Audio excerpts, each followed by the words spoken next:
Hello students, welcome to our NEET Chemistry Trick channel. So today we are going to see about NEET previous year questions. This is part 15. So we have done with the 14 series of NEET previous year question in the previous video. So you just see that also you will get a better clarification about it, right? So before that, if you didn't subscribe our channel till, so please like, share and subscribe our channel and click the bell icon also, then only you will get a notification. And if you have any concern about these questions and answer and anything else, you just comment in the comment section, I will do answer it. Yeah, so quickly we will go to the first question. Okay. Under thermal condition, okay, a gas at 300 K expands from 0.1 L to 0.25 against a constant external pressure at the constant external pressure of 2 bar. So we have to find out the work done by the gas, right? So they have given the clue here, that is given that 1 L bar is equal to 100 joule. Okay, so 4 option they have given, from that we have to choose one option, right? So before that, what is that isothermal condition, isothermal process? If you see what is isothermal process, the process which cause for some changes in the system, specifically in the constant temperature, that is called isothermal. That means in the constant temperature, okay, there is a changes is happening in the system.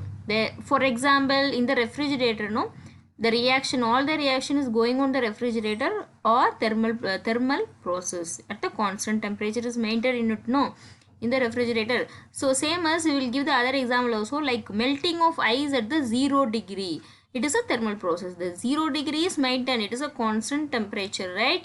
So there is a changes, that is called from ice to liquid state, melting of ice, right? So this is the change specifically happen at the constant temperature. This is called isothermal process, that we know, right? We have studied in the 11th and 12th. So under the isothermal condition, a gas at 300 K expands from 0.1 to 0.25 against a constant external pressure. So what is happening against a constant external pressure means what? It is a irreversible process, correct?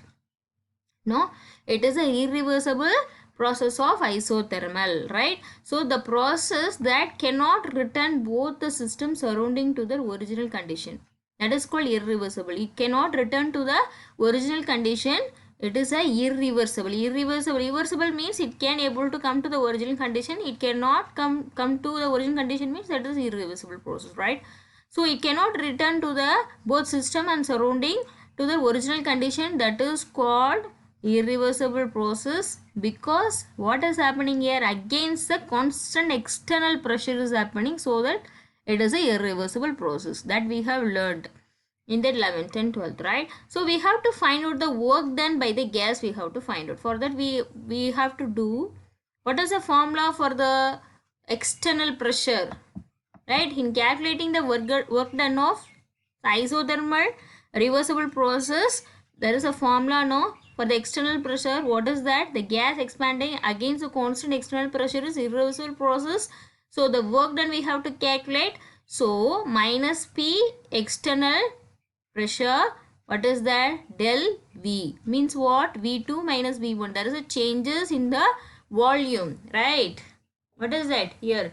0.1 to 0.25. Now there is a changes, no, right? Expansion is happening in the gas, right? So here we have to substitute the value. For that, using this formula P, that means 2 bar here, no, see here, constant external pressure of 2 bar, right? So we have to substitute the value of P, pressure here, minus 2 bar into, what is the change in the volume? Del V, that is V2 minus V1, that means 0.25 to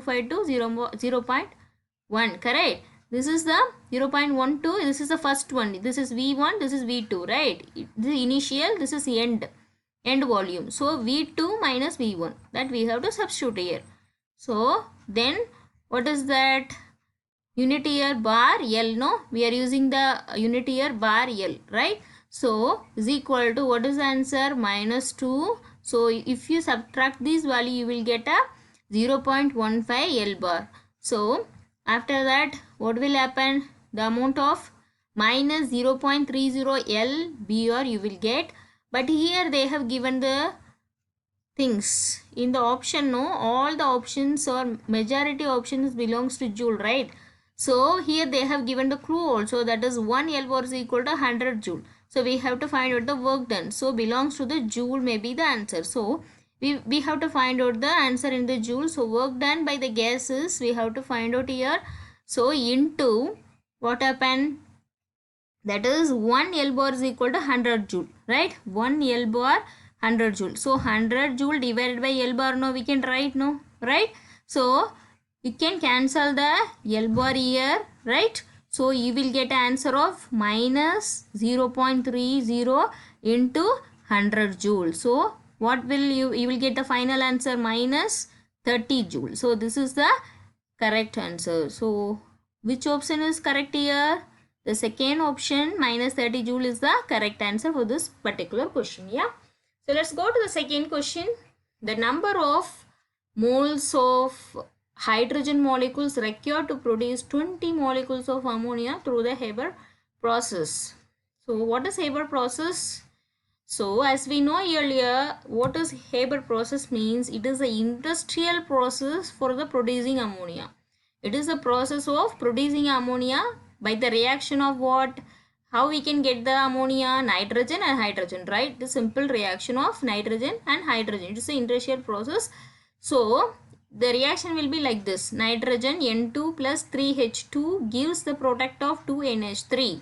But this reaction is a reversible and exothermic reaction. The Haber process, what he said, this reaction, the process of producing ammonia with the nitrogen and hydrogen, is a exothermic and reversible process. See the symbol, reversible, no?